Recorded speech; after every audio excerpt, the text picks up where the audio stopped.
Holton here. I am live from Kyiv, Ukraine, right downtown. This is Maidan Square. This is where the Maidan Square Massacre happened, right over here. You can hear my voice is absolutely shot. So I'm trying to rest it and not talk too much. So I'm going to actually have my son Nathan talk and tell you what we're seeing here. This is the main street in downtown. There's Nathan. Hey everybody. So we are downtown in Kiev, right next to the Maidan Square, where the Maidan Massacre happened. Right up there on that street they had snipers up there during what I believe was a protest. 2014. And how many people died? Over 100, right? Mm-hmm. Over 100 people died right there in that street. And then turning around here, we've got this absolute massive monument to all of the Ukrainian soldiers who have died in this war. It has grown quite a lot since the last time my dad was here. And yeah, it was just a fraction of this the last time. Right. Look at this. And it's a flag for every single soldier who has died in the war here in Ukraine. So if you're watching, let us know where you're coming in from. We can make sure you can hear us.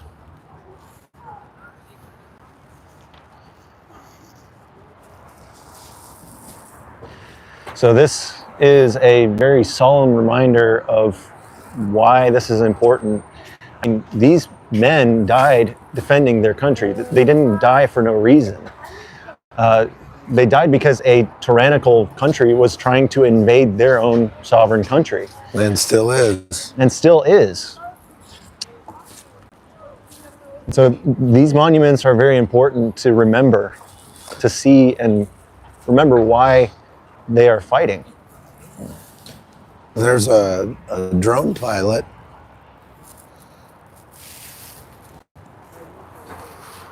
This is really taking over this whole area.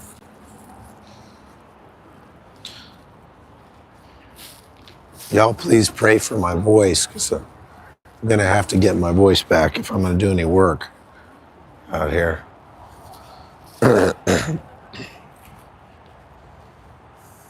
It's absolutely crazy to see all these flags. Just last night, we had 2 soldiers from the Foreign Legion with us for supper.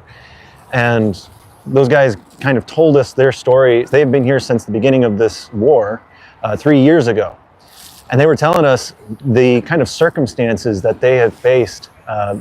One was a drone pilot, one was a former Marine. Yeah, fighter. And I mean, this guy he was a beast, a full-blown fighter. This guy, I mean, he's done some stuff.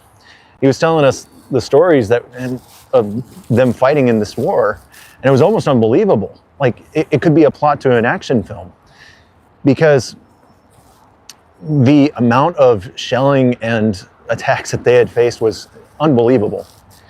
But it's kind of a scary thought to think that they're probably, since the beginning of the war, 5% have survived this long. 5% of guys. The guys that were on the front lines, for sure. It's incredible. Yeah. And quite tragic. There's a whole section right over here of Americans that have been killed. Let me go look. Right here.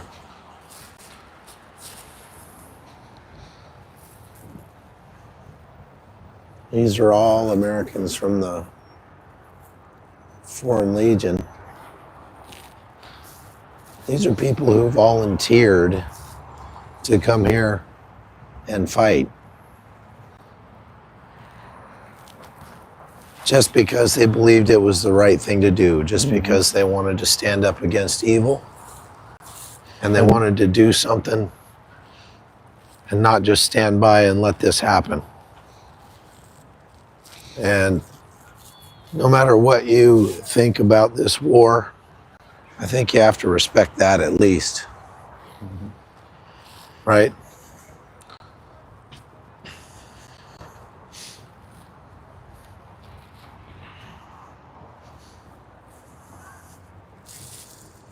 was pretty amazing. It's like going to Yereblut, and there's the Georgian Legion. Yeah. You know, they've got people from probably 25 different countries that have come here to fight. People from It's interesting Colombia. that a lot of the foreign fighters, I believe, came from, I think it was Colombia. Yeah, Colombia. And so at one point they said that over 75% of the Foreign Legion was made up of Spanish-speaking people. It's quite a lot. But I'm not sure who puts the flags in. one thing you will not notice here anywhere are Nazi flags. You will not see anyone supporting the Nazi regime, even though Russian propaganda will try to make you believe that. You won't see it anywhere. There's a guy with missing a leg.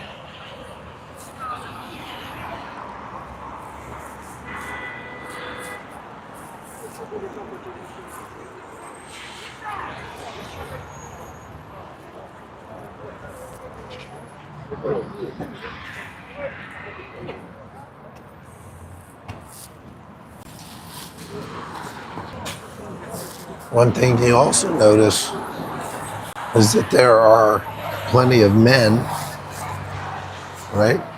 Mm-hmm. Walk down this way. It's interesting. We watched a report of this guy who went into Russia, and he was walking around Russia. You know, as soon as he got off the train, the one thing that you noticed was it was so dead. There was like nobody there. And no men. No men whatsoever. Even if like there were people walking around, you wouldn't see men. But you don't see that here. I mean, there are lots of people here. And kind of the overarching feeling, I would say, for Ukraine, the people here, you can tell they're tired, but they're definitely not willing to give up.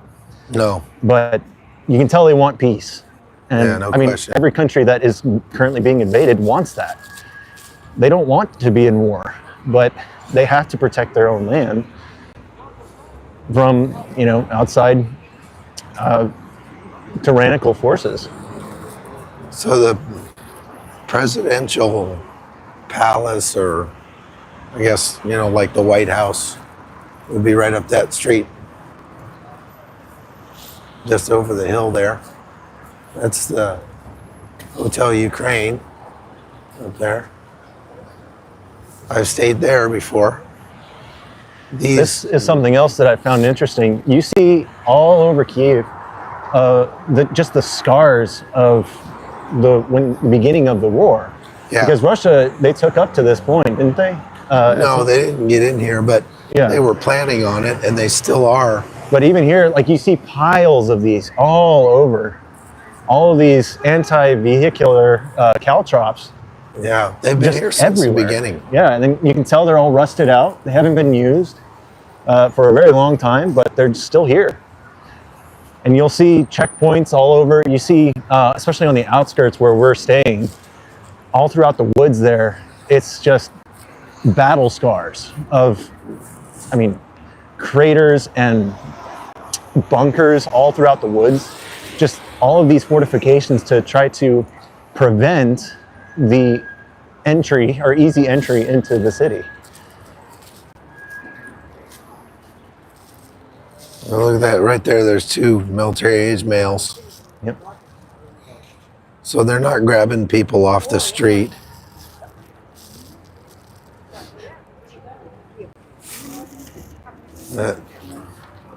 We should ask the, oh, well, they're running off now. We should find some and ask them if they're being drafted or anything. Yeah. Now, there's a museum up here that you have to see. By the way, it's not even 3:30 in the afternoon, but it's almost dark already. The sun sets here about 4:30. Yeah.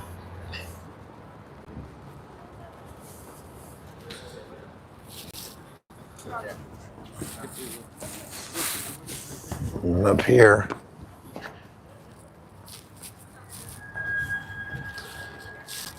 one of the most important museums in the whole world, I think, not even just in Ukraine.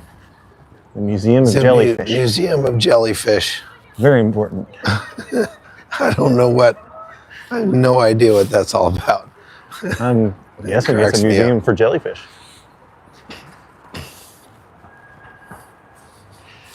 It's interesting to me coming here from Armenia. You know, I've been living in Armenia the past 3 years, and it's interesting because there's so many similarities between Armenia and Ukraine. I mean, they were both countries. You know, Ukraine's still under attack.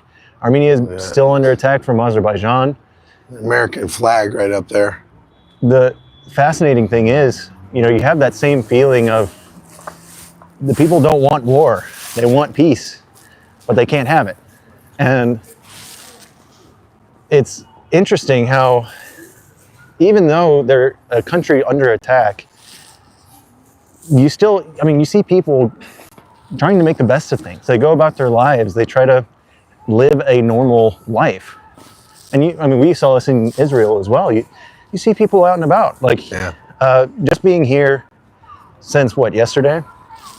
Multiple times we've heard the sirens go off, warning people that, bombs are incoming. But for the most part, you'll see shops shutting down whenever those alarms go off, because it's protocol. And the people in those shops, they kind of treat it as their smoke break. They go outside, they have a cup of coffee, and they sit there and smoke. And it's just kind of a normal thing for them now. Yeah, I do travel with Nathan as much as I can. These are images from the 2014 Maidan Square Revolution, which happened right here, where we're standing.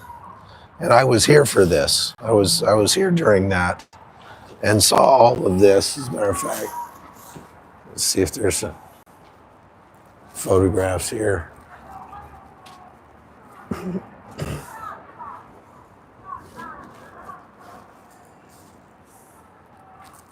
They had a big encampment here. So what was the purpose of these protests? Well, the Russian government had meddled in the politics here in Ukraine to install a pro-Russian puppet president. And the people had not voted for that guy, but they meddled with the elections and got him installed anyway. And so then the people started protesting down here, and then there were these Russian agents right over here on that hillside with sniper rifles that started picking people off. And I've talked to people who were here, like when that happened. There's footage of it on the internet. You can go watch it. And they were the Ukrainians were trying to rescue their buddies that had been shot, and they'd run up and grab a guy and try to drag him out of the street, and then they'd get shot, and then another guy'd run up and he'd grab him, and then he'd get shot. It's just pure evil. I mean, I talked to a guy that was up there and walked up on the snipers, not knowing what was going on. Walked up on him and was like, "Can I get by you?" And they're like, "Get out of here." It's insane. But, yeah, it was crazy, and so they killed 114 people up there. And if you can hear that story and tell us that Russia is a Christian nation and they're in the right to attack Ukraine, There's something wrong with that. You can't be reasoned with. But the Ukrainians, they just blocked off this doing a chant down here like Slava Ukraine. Anyway, they blocked this whole square. This is Maidan Square. And they had all the roads blocked off, and they had a big encampment in there. And we got here when that was going on and covered it. And they were not backing down. And finally, the Putin puppet that had been installed as a president was deposed. He resigned and fled to Russia. And he's still there today. And that's when they put Poroshenko. Well, they had one guy first, and then Poroshenko, and then after Poroshenko came Zelensky. So a lot of people mistakenly say that the CIA installed Zelensky after the Maidan Square Revolution. That's not true. Zelensky is the third actual president since that time, and he was voted in by the people. And he had a 91% approval rating. Yeah, another guy here is missing a leg. It's interesting to see, and you see this in Armenia too, especially after the war in 2020. You see the aftermaths of these wars. I mean, and it's sad. You see men, young guys missing limbs, in wheelchairs, disabled for life because they were simply trying to defend their own lands. Yeah, there's a lot of guys like that nowadays around here. So we're gonna walk down this way.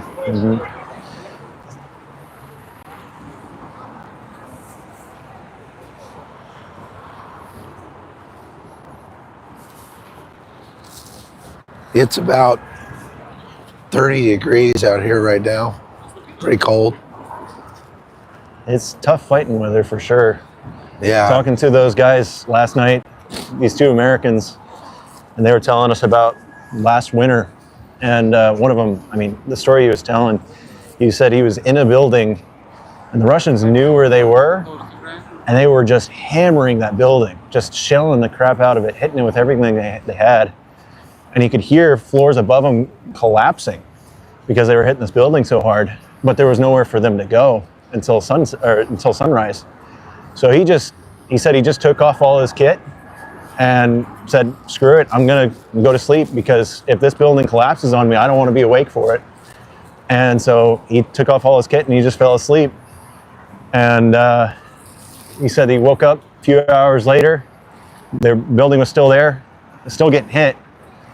And the sun had come up and they were like, all right, it's time to go. Oh, he said he was just freezing. He said he had to put on all of his freezing cold kit and just book it out of there because just getting hammered. But now, I pointed out yesterday that last month Russia gained more ground in, look at this. A bunch of unit patches. We got some really nice ones. There's some really cool patches. There's one with, is that Baby Yoda? that one. That one's nice. Very nice. I didn't see any Nazi swastikas, did you? Nope. I don't think I've seen anything Nazi related. Well, anyway, so I mentioned last night that Russia has gained more ground in the last month than any month since the war started. However, the ground that they gained amounted to 1/800th of Ukrainian territory. Mm-hmm. So at the rate that they're going, it would take them Like 100 years or something. well, it'd take them this is what I want. It would take them like 800 months to take over the rest of Ukraine, like a long time. Look at all these kids. Hey, English, how's it going? Hi. Hey, how you doing? Merry Christmas. Thank you. Merry Christmas. Merry Christmas. Merry Christmas. And that's kind of what I was talking about before. You see large groups of people like that, just people who are trying to make the best of their lives. Wine? I mean, they're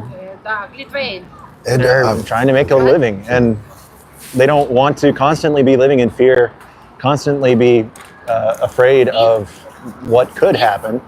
And a whole motto that we always say is, we don't sweat the close ones. So if you're not sweating the close ones, you just keep going. And so you see that. You see just normal people. Show this. Turn the camera around. One or two? You want? Let me try it. Auden. Hi, Diane. How's it going? Good to see you on here. Oh yeah. Еще давай. It's mulled spiced wine, and it's good. Here, try it. Mulled spiced Tell me if you wine. want one. I'll get you one.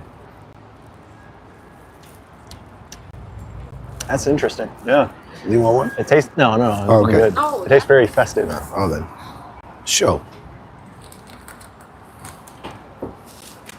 That'll be good for my. Oh yeah.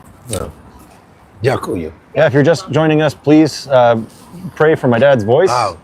He's got a bit of a cold and he lost his voice. Zelensky. So I'm kind of stepping in a little bit for this live, trying to bring you my perspective of what I'm witnessing here in Ukraine. It's very I fascinating. love these. These are pumpkin seeds. They're really good. Ooh, my dad's favorite, pumpkin seed. Yeah.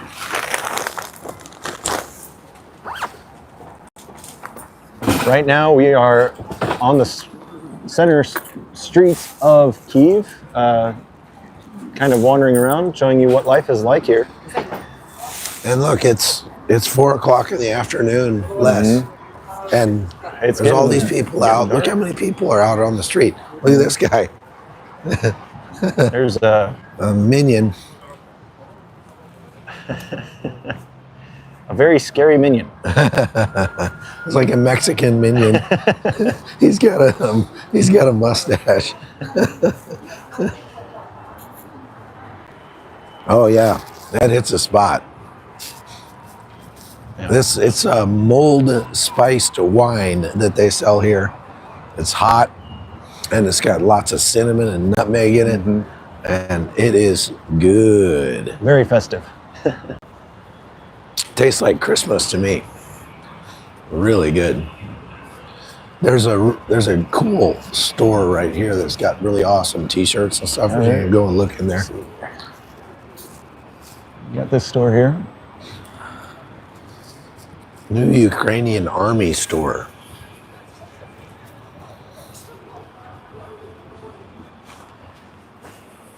It's proudly made in Ukraine. Dobry wieczór. Well, it's warm in here. Ooh, it is nice and warm. Oh, that's They awesome. got like a hunting. Fight like Ukrainians. That's awesome. Yeah, look at these. They got some cool T-shirts. And I'll tell you, this is a warrior culture. I mean, the people in this culture are warriors, and this is not something you see a lot of places anymore, even in the United States. We have a pretty good warrior caste in the United States, but here they have to be, because it's life or death. This is survival for them. Renee asks, what did we do earlier today? We did some editing, and I also helped deliver some kind of audio Bibles for some of the pastors who are operating on the front lines. They take these Bibles out and give them to the soldiers on the front lines.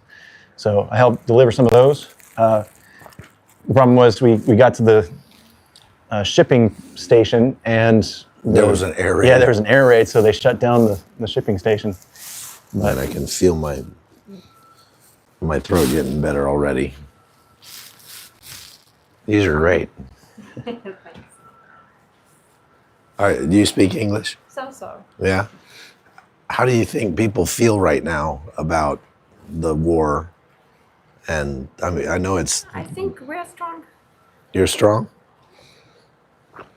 Do you want? How do people still like President Zelensky, or do they not like him? Is he popular? No, but we must finish this war with our president. You can't have elections until the war is over, right? Yeah, because the Constitution of Ukraine says no elections while there's a war. Yeah, because a lot of people in the United States have said that President Zelensky canceled the elections. That's actually not true. The Constitution of Ukraine forbids elections during a wartime. And that makes sense, because there's still over 1 million people that are in occupied areas of Ukraine, in the Donbass, who wouldn't be able to vote. And so because of that, they have to, they can't have elections legally. So it wasn't like Tulsi Gabbard. She went on and on and on about how President Zelensky canceled the elections and he's trying to, become a dictator. That is completely untrue. And either she is very misinformed or willfully ignorant about that. But we're trying to set the record straight. Well, thank you very much. This is a great story. I like it. Now we need to come back here.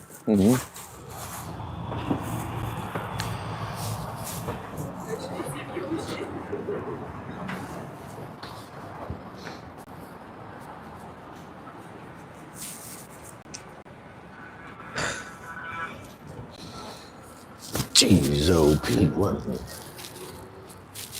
Creepy. Insomnia. What's this?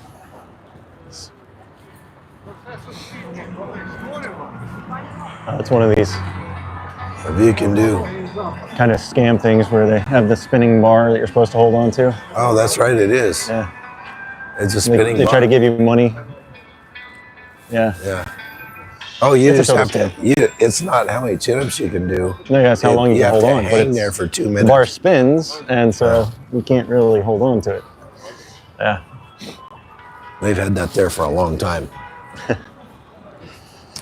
And look at this guy. Look at this guy over here. See what the score is.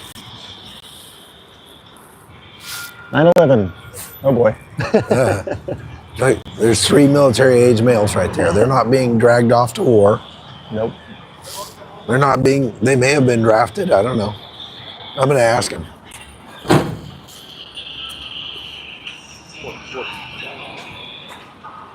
Oh, come on.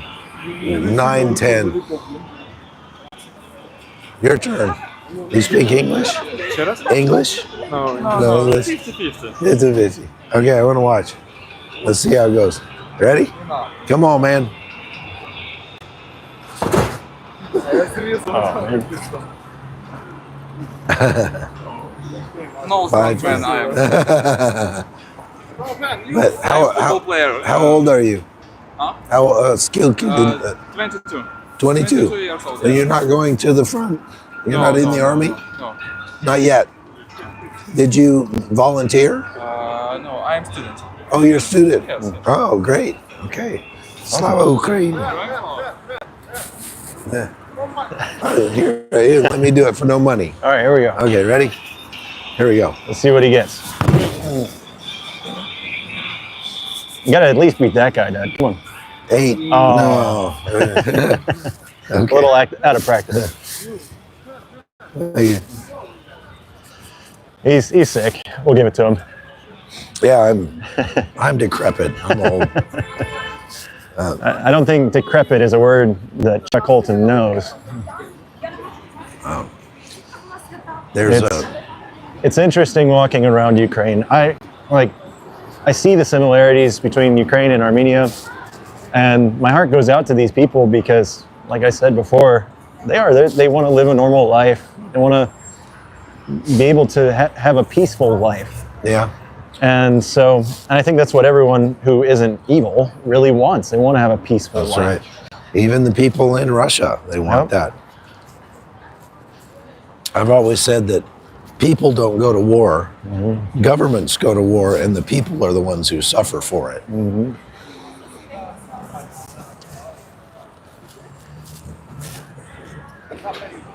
Now there's a look here. Turn it around. Let's just walk. We're just going to walk for a bit, let you guys kind of see the sights of Kyiv.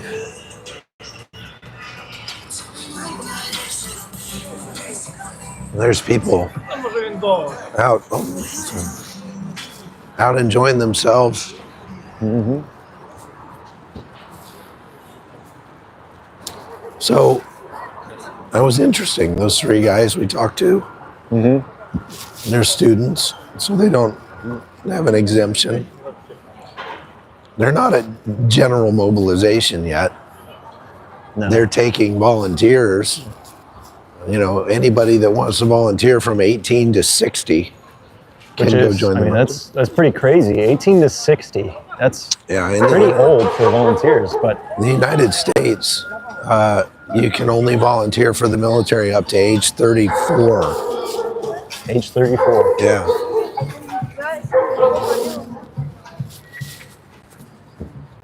Unless you get a special exemption for, if you're a doctor or something Right. that they want.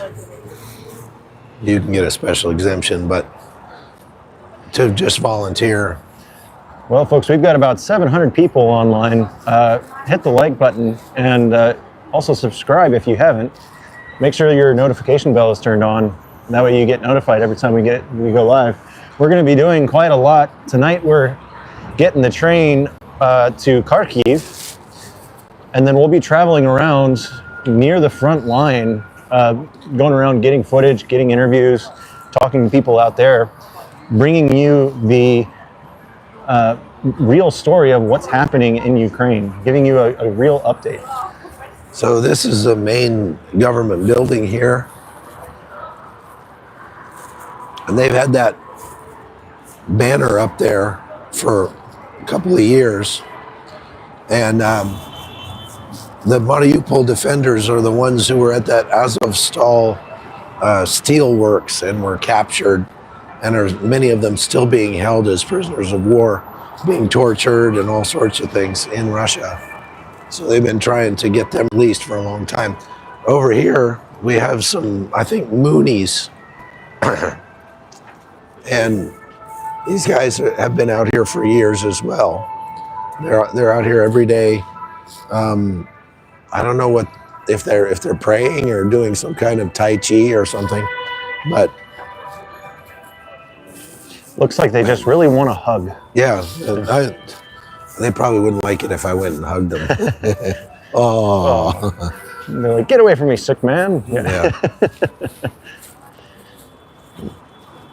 You know what's interesting is at the beginning of the war, this building had sandbags in all of the windows on the bottom, and now they're all gone. No sandbags anymore. So Somebody said Kyiv is safer than Denver. oh yeah. I don't doubt it. If I had to vacation with my family and I had a choice between Kyiv and any major city in the United States, I would come to Kyiv. It's a nice city. The people are friendly, and there's plenty to see, and it is definitely safer in terms. I mean, they have very, very little crime here. It's interesting because I've been living in Armenia for the past 3 years, and I always have people kind of concerned asking me, aren't you scared to be living in a country that's at war? Because Armenia is still at war with Azerbaijan, even though they say that Azerbaijan says they're not. Azerbaijan still does attack on a regular basis. And in total honesty, it is safer than I feel like anywhere in the States. Except for maybe West Virginia, where you can have your own guns on you, but It is very safe. it is very safe. And I always say it's because in Armenia, and with pretty much anywhere where you have a war zone like this, you have that unity of mind with everyone else. Everyone else is very just homogenous place. they're trying to fend off their actual enemies, not worrying about having somebody come into your mall and shoot it up, or somebody attacking your churches. And there's not a lot of racial tension because everybody's the same race. Yeah. You don't have that other element. And They don't have time to worry about being politically correct. They have other things, bigger things in their lives to worry about than being, worried about stepping on people's toes. So it's kind of refreshing. And that's one of the reasons I love living in Armenia. yeah, I think you find the same thing here. I'm sure I would. The architecture on these buildings is beautiful. Gorgeous. Yeah, it's very nice. All right, I'll flip the camera around here so you guys can see.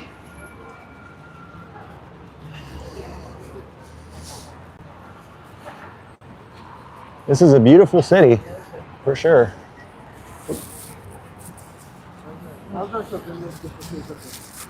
There's another soldier missing a leg right there.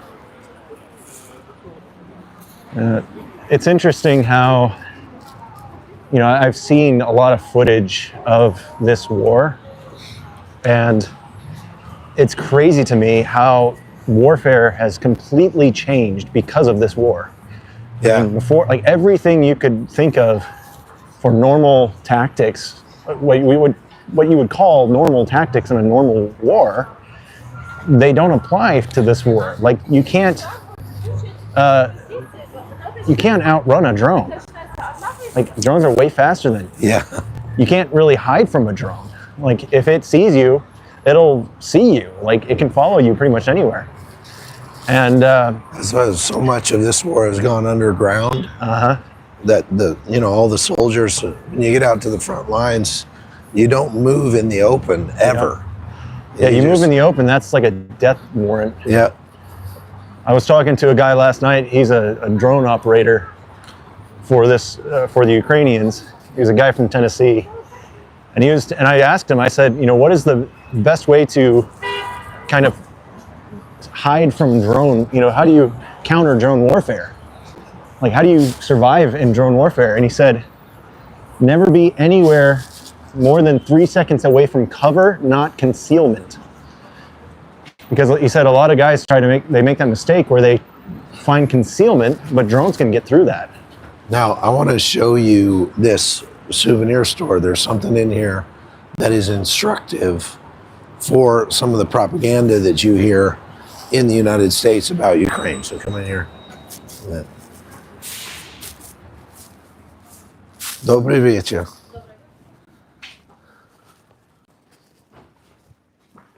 I've been in here before, and this is very interesting to me. These pendants have little signs on them, and these are very similar to the ones you'll see on guys' tattoos and stuff in the military. And a lot of people think that they're swastikas or they're some kind of Nazi symbology, but they're not. They're actually they're runes. Yeah. And they're ancient Norse symbols. So like this one, that guy that was at our house last night, he had that one on his neck. Yeah. A tattoo of this one right here. I mean, you can get a close up of that. Well, you see that? And a lot of people will call that some kind of Nazi symbol. This one here, some kind of Nazi symbol. A lot of similarities. But there's nothing. They're not swastikas. They're not swastikas. It's old Nordic symbology. Well, even the swastika was a ruin, and the Germans adopted that and used it for themselves. Well, a lot of people don't know that Ukraine was actually founded by Norse people.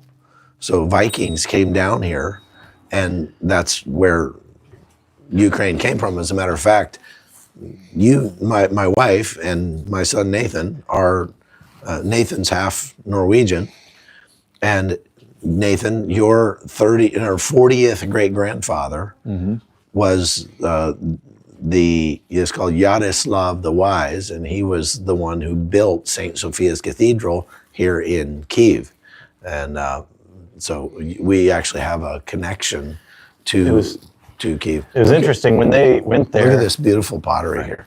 When they went to this cathedral that our great-great-grandfather built, it was interesting because they had reconstructed his face and kind of had a holographic image of his face. Yeah. And I thought it was a weird AI render of my own face. I thought it was really weird.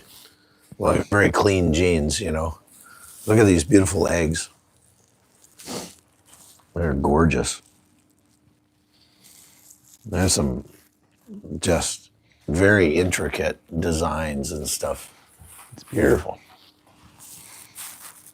Yes, I fit in a lot better here than I do in Armenia. Yeah, Armenians are short, dark-haired, and very, very hairy. I don't fit in very well with Armenians, but here I kind of blend in a little bit better. There's a word for very hairy. What's that? Jubate. Jubate. Is that Armenian? Or Ukrainian? Jubate. Jubate. It means very hairy. Interesting. Yeah. Ask the writer.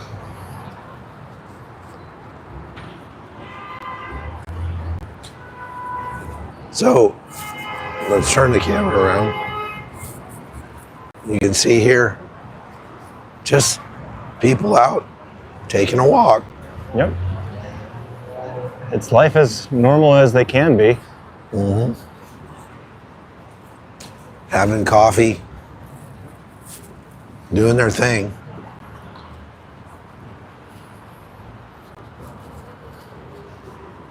You know, I was thinking about it. We were driving here to do this live, and I was thinking about how sad it is that, you know, these people suffer so much because of pride, because of Russia's pride, and for financial gain, really. Dad, you were telling me about how, like, the reason Russia invaded Ukraine was because they switched the power grid. Yeah, they wanted to. Yeah, the Ukrainians wanted to switch Let's go their this way. main power grid over to the European power grid, and Russia told them not to, but they really, you know, Ukraine being a sovereign country, they did anyway, and Russia invaded. And also because of the natural gas reserve that they Yeah. found that would make Ukraine a competitor in natural gas against Russia. So all because of pride and financial Greed. and greed. Yeah. So, anyway, I just wanted to show you what downtown Kyiv looks like. We're going to go back and get packed up so we can go to the train station and get on the train to go out to Kharkiv. Please pray for my voice so I'll be able to do some reporting from out there. But everybody, thank you for watching. Really appreciate all of you. Go to chuckholton.com. I'm posting more photos and videos over there. And so have a good night. Appreciate it. We'll see you later. Now you get to look at my face as I turn around and see how to end the How live. do you end the live? Yes. It's this button here. Oh, gotcha.